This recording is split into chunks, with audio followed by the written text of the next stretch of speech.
Did y'all hear that? Boom, VidNotes time. It's 6:3. Please write the learning target. I will understand how the Industrial Revolution affected women and children in the workforce. Women and children here in this photograph are in a factory.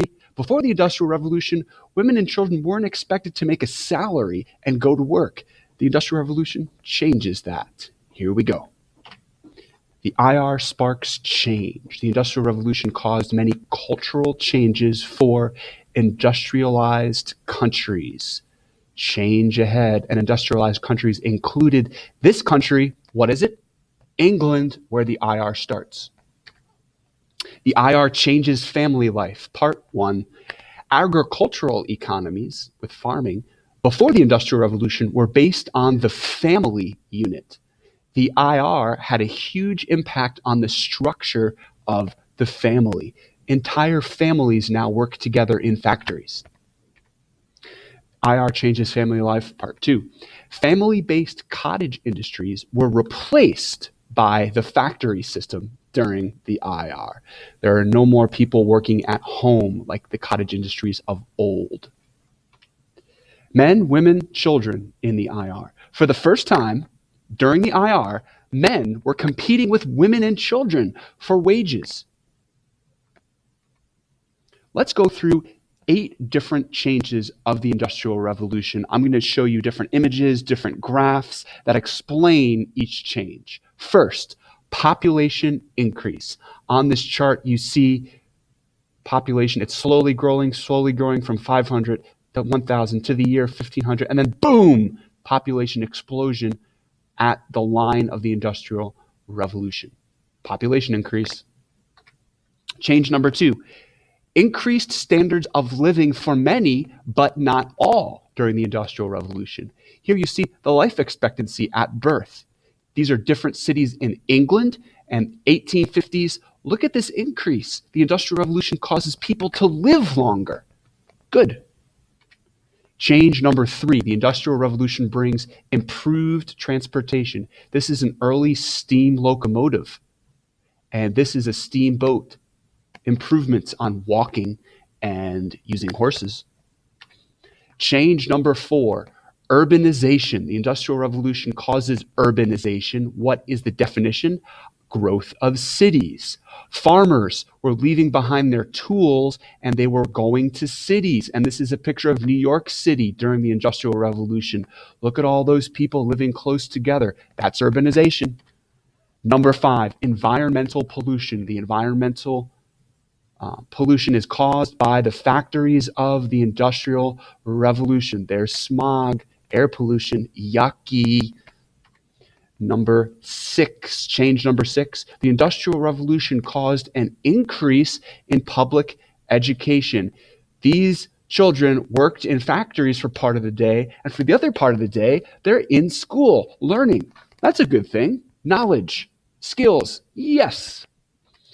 Change number 7 is the growth of the middle class. The Industrial Revolution caused the middle class in America to grow. It says middle class population as percentage of the world total. 1820, only about 2% of the world is in the middle class. Boom, by 2006, more than 50% of the world is in the middle class. That's an improvement.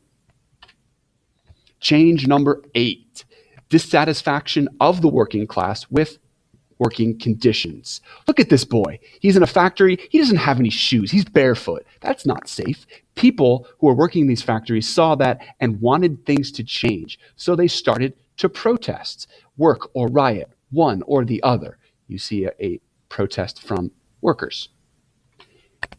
And now the rise of labor unions. The dissatisfaction of the working class with working conditions, like that barefooted boy, led to the creation of labor unions. And here you see the workers uniting with one voice, defining labor unions. What's a labor union? Groups of workers that lobbied for, meaning demand, laws that improve the lives of all of these workers, including women and children. Please write that in the blank. Labor unions' demands. demands. They were demanding. Labor unions encouraged worker-organized strikes to demand increased wages and improved working conditions.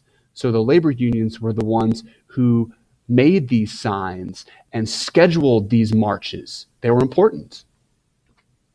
Collective bargaining. Labor unions encouraged collective bargaining between workers and management. This meant that bosses and labor unions negotiated salaries. They were forced to meet to better working conditions. That's a good thing for the worker. Thank you, labor unions. Cheap labor.